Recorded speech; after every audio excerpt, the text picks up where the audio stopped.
What happens when you're too smart for your own good? What happens when being great at something makes you a target? This is the story of Doomeris, a Norwegian YouTuber, a survival game veteran, and, depending on who you ask, either a misunderstood genius or a repeat offender. He built his platform off tips, glitches, and guides, not drama. But in the world of competitive gaming, especially in PvP-based survival games, walking the line between skill and suspicion is dangerous. From Last Day on Earth to Life After to Once Human, Doomeris climbed, fell, rose again, and then got banned. This is how it happened. Doomeris' YouTube journey began back in 2017. The game? Last Day on Earth, Survival. A gritty mobile game where you scavenge resources, build shelter, and survive in a post-apocalyptic world. Early Doom content was raw. No face cam, no flashy edits, just him, quietly explaining the mechanics, breaking down the game, and teaching people how to play smarter. His most iconic early contribution? The wall trick. A technique that let players avoid enemy attacks by positioning themselves behind walls. It wasn't flashy, but it worked, and it changed how people played the game. This wasn't just a random YouTuber throwing tips at a wall. Doomeris was dissecting the game at a level that developers probably didn't expect, and it worked. The community grew, the requests came in, and eventually, the face cam came on. And it turns out the base was kind of good and the loot was pretty cool. Make sure you enjoy the video. A hacker's base, brother. Let's go, man. Yo, you guys are awesome. So, see? It says, go raid the player base. Oh. After about a year, Doom started using Facecam, something his fans had been begging for. It added personality to the channel, made him feel more connected. One of his biggest hits at the time was his 400 Tips for Beginners video. It wasn't just content, it was a handbook, a masterclass.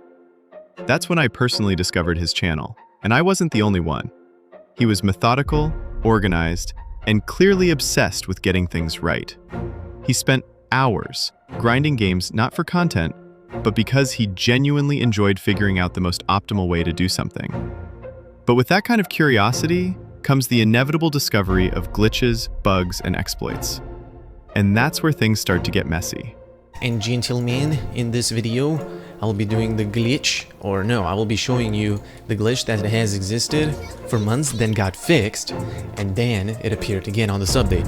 Now, I did play this on live stream, and I used the glitch, and then it got patched after a hour. Then today I logged in, and then I found another glitch. There's another glitch that you can do the same way, but I will show you how to do it. It's a little bit different, but it still works the same. In 2019, Doom made a shift.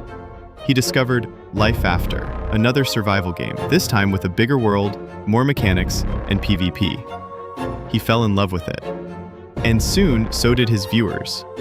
Doom created his Noob to Pro series, a beginner-friendly walkthrough of how to climb ranks, progress through the game, and beat the odds, even without spending a dime. We need 4 more stones or 6 more stones, didn't see how many, but now we can make. That was one of the key things people admired about him. He wasn't a whale. He didn't just outspend people, he outplayed them. But if you've ever played PvP games online, you know how toxic things can get, especially when someone keeps beating people who paid to win.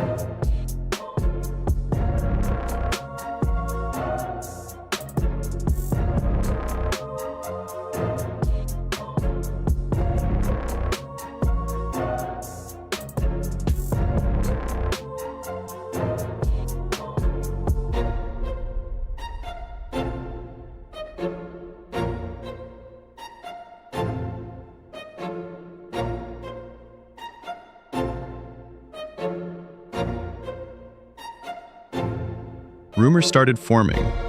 Whispers in comment sections, Reddit posts. Is he cheating?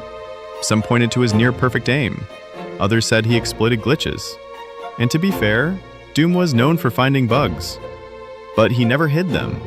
He made videos about them. He explained them. That transparency, it was admired by some and deeply distrusted by others. But everything changed when Doom made one decision. The one that shifted how many people saw him forever. In Life After, there's something called mechanical material. It's one of the rarest and most valuable items in the game. You need it to upgrade your weapon attachments. Getting to level 20 on an attachment, the maximum, is insanely difficult. Most players never even get close.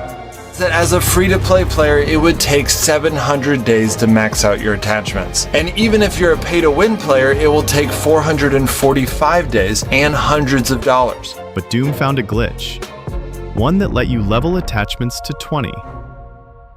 And for the first time, he tried to sell the method privately. Maybe he needed the money. Maybe something changed in his life. We don't know. But the impact? Immediate. Everyone who bought the method? Banned. Doom himself? Banned. For his fans, it was heartbreaking. For his critics, it was confirmation.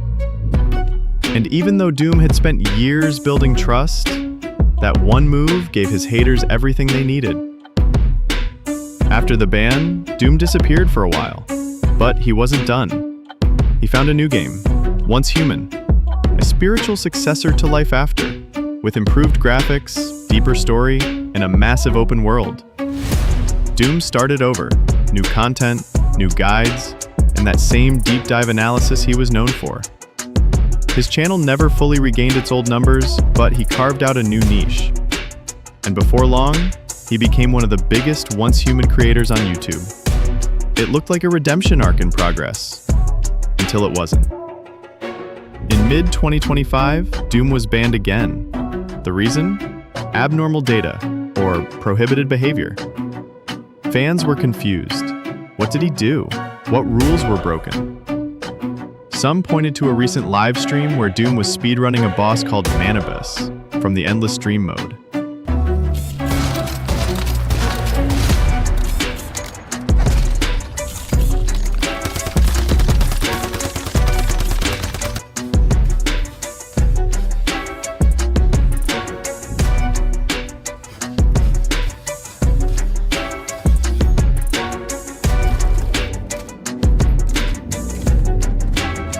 A chatter in his stream mentioned a trick. If you swap weapons quickly after shooting, the second weapon's stats apply to the shot. It's a bug, a known one that players have reported for months. Doom tried it. It worked. And not long after, his account was banned. No warning, no conversation, just gone. Reactions were split. Some said it was fair. Doom knew what he was doing. A bug is still a bug. Others said it was nonsense. He didn't create the glitch. The devs had ignored it for ages. And Doom, as always, was just experimenting. Some fans begged for him to be unbanned. The once loyal community was now fractured, again. And Doom, once more, on the outside. So who is Doomeris? A hacker? A genius? A guy who just pushed too far? Maybe all three. Maybe none. What's clear is that Doom has always played games at a deeper level than most. He didn't just play. He explored, tested, broke things down. But when you spend your life walking on the edge of the rules, sometimes you fall off. And sometimes people are waiting to push you. Whether you think the bans were justified or not, there's no denying his impact. He changed how people played. He challenged how games were built. And even now, people are still debating his name.